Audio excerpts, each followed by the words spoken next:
नमस्कार आप सभी को। बार बार टाइम टाइम पर इस बात को एक्सप्लेन करना पड़ता है, बताना पड़ता है कि मनोविज्ञान और साइकोलॉजी इक्वल नहीं है, समानार्थी नहीं है। यानी कि साइकोलॉजी मनोविज्ञान का पर्यायवाची नहीं है। ठीक है। मनोविज्ञान शब्द में ही विज्ञान है। साइकोलॉजी में कहीं भी साइंस वर्ड का यूज़ नहीं है। मनोवैज्ञानिक होना अपने आप में एक साइंटिस्ट होना है और साइकोलॉजिस्ट होना साइंटिस्ट होने का दावा नहीं करता है। मनोविज्ञान की जब हम बात करते हैं तब हम केवल साइकोलॉजिकल कुछ चीज़ों की बात नहीं करते हैं। हमको उसमें बायोलॉजी, इमोशंस एंड माइंड, और माइंड पर जब हम आते हैं तो माइंड को जब हम स्टडी करेंगे, जानेंगे, समझेंगे, रियलाइज करेंगे तो अपने आप में एक समुद्र जैसा गहरा सब्जेक्ट है। केवल माइंड, उसमें इतनी चीज़ें हैं जानने और समझने के लिए। तो केवल माइंड में इतना गहरा एक समुद्र जैसा खजाना है ना, जानने के लिए है।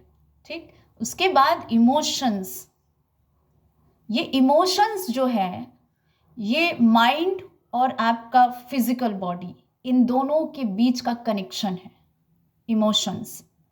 तो इसलिए आपको फिजिकल बॉडी की भी प्रकृति को समझना बहुत इम्पॉर्टेंट है। तब आप किसी व्यक्ति के मनोविज्ञान को, मानसिक स्थिति को पूरी क्लैरिटी के साथ एक्सप्लेन कर सकते हैं। ठीक है। तो हमारे गुरु ने यह भी कहा है कि जब आप भारतीय मनोविज्ञान को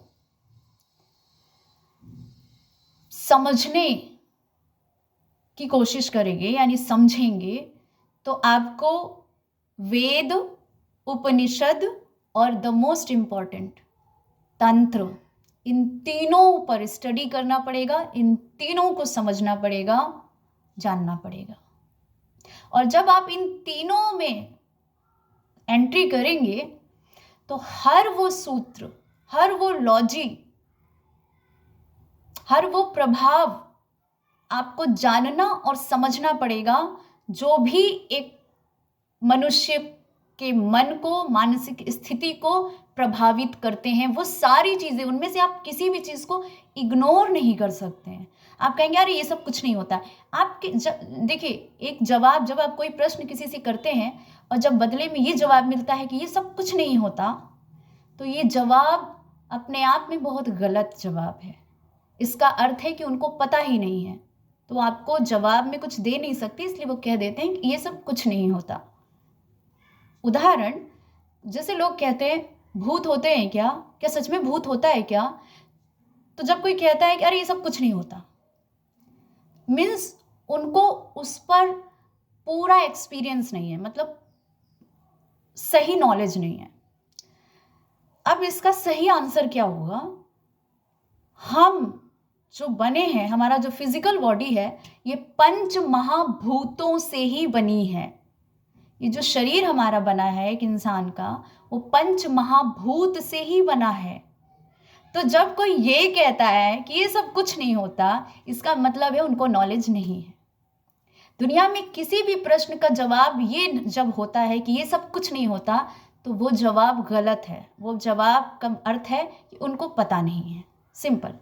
होता है कि नहीं, देखिए किसी भी बात में दो पॉइंट होते हैं, या तो वो सत्य है या तो भ्रम है। लेकिन कुछ नहीं होता, ऐसा कहीं नहीं होता। या तो कोई बात सत्य है या तो भ्रम है। ठीक है। तो पंच महाभूत से हम बनते हैं। हर एक तत्व अपने आप में भूत है। जब हमारा तत्व असंतुलित हो जाता है, कोई एक तत्व हम पर डोमिनेटिंग हो जाता है, हमारे अंदर डोमिनेटिंग हो जाता है, तो उसी को लोग सरल भाषा में भूत कह देते हैं। ठीक है।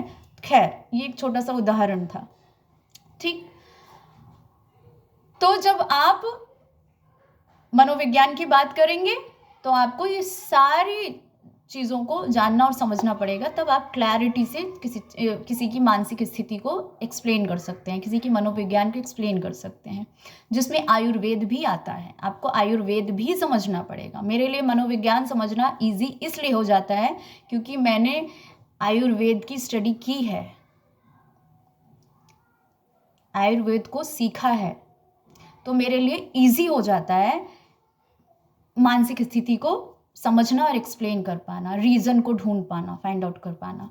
ठीक है, अब जैसे कि मनोविज्ञान, अब जैसे प्रेजेंट में जितनी भी यूनिवर्सिटीज़ में एज अ सब्जेक्ट साइकोलॉजी पढ़ाई जाती है, उसमें क्या ये बात ऐड है सिलेबस में, कृष्ण पक्ष और शुक्ल पक्ष वाली बात क्या ऐड है? और ऐड है तो कितनी गहराई तक ऐड है? क्योंकि मनोविज्ञान एक ऐसा विषय है जिसका अंत क्या है वो परमात्मा के सिवा कोई इंसान आज तक न तय किया है न कर पाएगा, नहीं कर सकता, क्योंकि ये अपने आप में इतना बड़ा विषय है जिसकी पर्याप्त और लास्ट सीमा तक खोज अभी तक नहीं हुई है।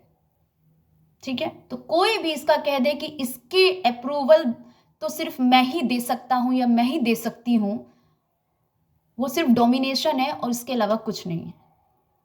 ठीक है, खैर, जैसे कि उदाहरण देती हूं मनोविज्ञान का एक छोटा सा, कृष्ण पक्ष और शुक्ल पक्ष को मिला करके चंद्रमा के बढ़ने और घटने तक का जो ये टाइम पीरियड है, इस पूरे एक सर्कल में, यानी कृष्ण पक्ष और पूरा शुक्ल पक्ष मिला करके पूरा एक मंथ कंप्लीट होता है। इस एक मंथ के दौरान 4 फेसेस होते हैं, 4 तरह की मानसिक स्थितियां होती हैं जो हर व्यक्ति में दिखती है, बस कोई उसे कॉन्शियसली फील करता है, रियलाइज करता है, उस पर ध्यान देता है, कोई नहीं ध्यान देता है, पर घटित सबके साथ होती है।